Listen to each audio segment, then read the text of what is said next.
এই ধরনের অঙ্কগুলি খুব সহজেই সমাধান করা যাবে। তুমি দেখতে পাচ্ছ প্রত্যেকটাই কিন্তু একটি জিনিস কমন আছে, সেটা হচ্ছে 4⁻61, অর্থাৎ 4-এর মাথায় 61 তোমাকে কমন নিতে হবে এবং কমন নেওয়ার পরে এইগুলো পড়ে থাকবে, সেগুলো তোমাকে লিখতে হবে।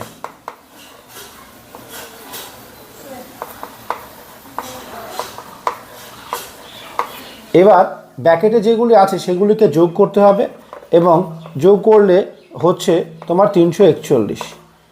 এবার 341কে তুমি যদি ভেঙে ফেলো তাহলে দাঁড়াচ্ছে যে তোমার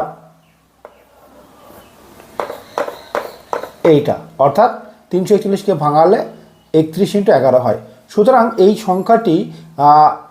সংখ্যাটি 11 দ্বারা বিভাজ্য, কারণ উপরে অপশন আছে যে 3, 5, 11, 17, 3, 5, 11, 17 এই